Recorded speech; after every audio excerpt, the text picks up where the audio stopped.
How's it going, everyone? As always, God bless you and thank you for being here. I'm Gage and this is Candy Coral Aquatics. Today, guys, I'm going to be showing you what I'm going to be setting up for an aquascape. And if you have anything similar in mind, this is going to be a great video for you because I'm going to be going over what negative space aquascape is, my thoughts on it, and how I've kind of set it up for myself. Sorry, for those of you that have been following the channel for a while, I had, heart surgery and some lung issues, so sometimes I get a little out of breath when I talk, so please just bear with me. Um, I decided to go with a negative space design for the aquascape for a couple of reasons. Number one, what a negative space structure allows us to do is maximize the surface area for both biological filtration, being our good bacteria, and then also maximizing the space that we can place and grow our corals while maintaining a minimalistic look and a lot of swimming area for fish. So if that sounds appealing to you, this is exactly how I myself did it. Now, there's two different ways that you can do it.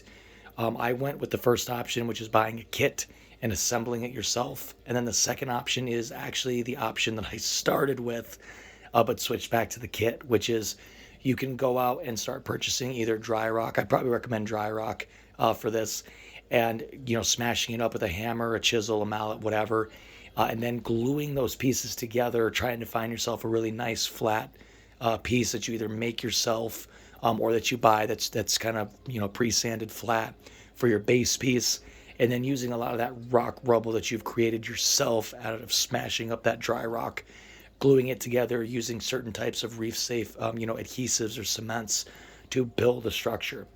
Now, that is actually what I was going to do. I watched a video on Bulk Reef Supply on how to actually do that, and I started buying the materials for it. But as the process was getting more involved, it kind of was just this long, drawn out process where I probably wasn't going to have the time to complete it. And I think for a situation like mine where I'm only going to create probably one, maybe two structures, it really wasn't worth my time to go out and buy all those materials, smash up the rocks, glue them together.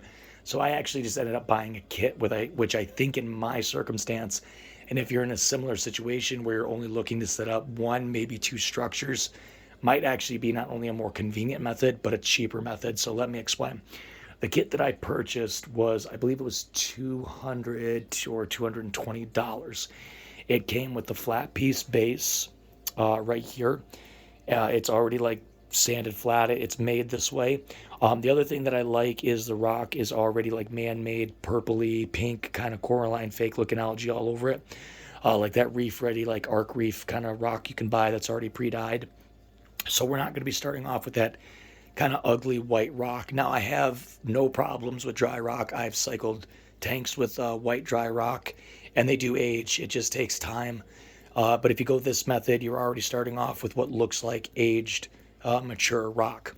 So, anyways, you get your base plate here, which is the flattest portion.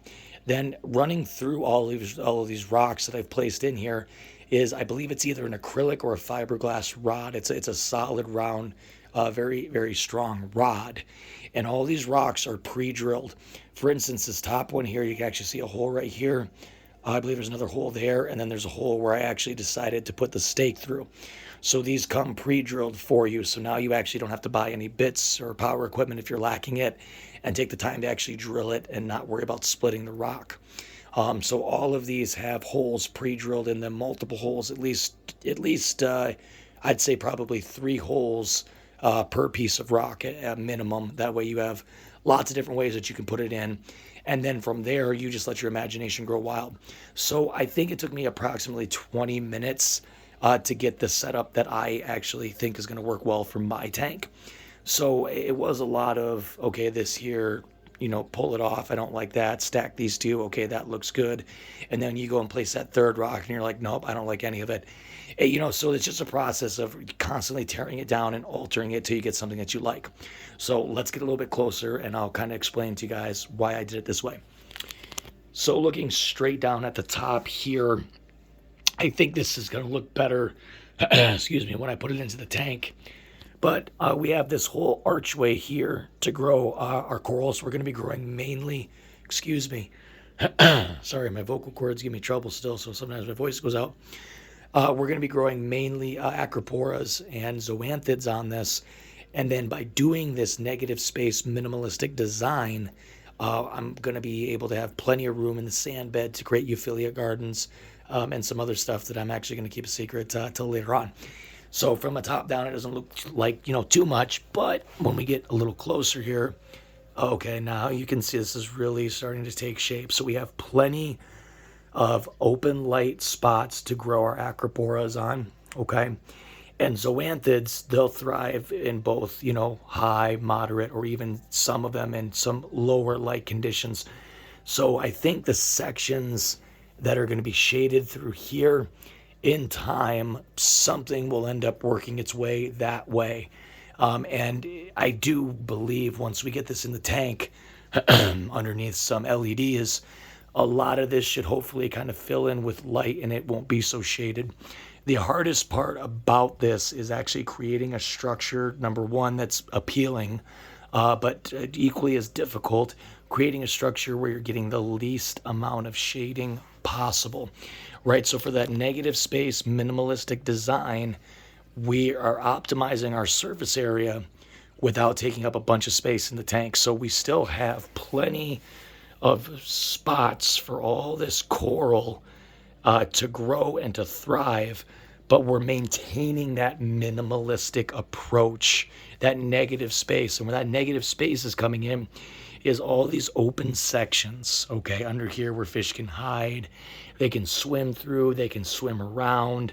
It's creating more swimming space for the fish while again maximizing that coral potential, okay, and that biological diversity. So that's how I chose to do it. If you choose to buy the rock yourself, crush it up, drill the holes, all that kind of stuff, your goal is going to be still something very similar, right? Where we have lots of open space for swimming, and then we have lots of room to grow our corals, which I think we did a nice job doing here.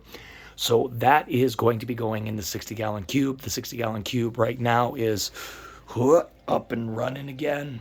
Okay. I know that's probably going to be a shocker to some of you. You're going to be like, wait a minute. I didn't know it was down. So unfortunately, I had a mass die off of some kind. I don't 100% know what happened because I wasn't here. At the time, I was actually away. I was having somebody watch my tank for me. And then one day they called me and said, yes, something's not right. So when I came home, the water in the tank, it looked like somebody dumped a gallon of milk in it. Like you couldn't even see through it. The odor that was coming off the tank was, I honestly couldn't even be in the room. It was so bad. I'll put it to you guys like this. It was so bad that I actually had to call an aquarium service and say, I need you guys to come clean my tank for me because I can't stomach to do it. And it smelled that bad. And they're just, I don't know what kind of fumes are coming out of that water from the coral die-off, etc. With my health currently the way that it is, I was not going to risk it. So I just had somebody come out and clean it up for me. So it's pretty unfortunate. I've been keeping it a secret from you guys for a little bit, but yeah, unfortunately I lost everything. So everything that you guys see in that 60-gallon cube on my previous videos is unfortunately all gone. One thing I will tell you guys that I think may have contributed to it, and from this day on, I'm probably not going to use anymore, is the Red Sea No-Pox. I am I'm 100% confident that that's exactly what caused the issue. I was dosing the No-Pox to my tank. I continued to dose the No-Pox to my tank. While I was away, I had somebody else continue to dose the No-Pox to my tank. And I think what ended up happening by their error or just a fluke, it created a massive bacterial bloom and just wiped out the tank. So I will not be using that product anymore. Now, I don't want you guys to misunderstand me. No-Pox is a good product. It does do what it says it's going to do. But I think that after experimenting with it myself and having that happen, it kind of goes back to that golden rule, I guess, if you will, of less is more. Like you don't want to be adding chemicals to your tank if you can help it. And really the only reason I was adding the No-Pox, because I would start and stop it. It wasn't a continuous thing. The reason I would start it up is just to kind of like engage that bacteria again, kind of do a refresh, get, if the nitrates and phosphates were a little bit high, just get them back under control. I never honestly really had too much of a problem with nutrients in my tank, but more or less it was kind of get that bacteria back up and running and clean stuff up a little bit, because my husbandry was lacking because I'd been sick, from the hospital and stuff. I wasn't doing as many water changes as I should. And I think I relied on the no pox to kind of help me out with that. And it ended up costing me in the long run. But anyways, guys, that's what we're working on now. I'll update you as soon as the tank is ready for it. Take care. God bless. See you.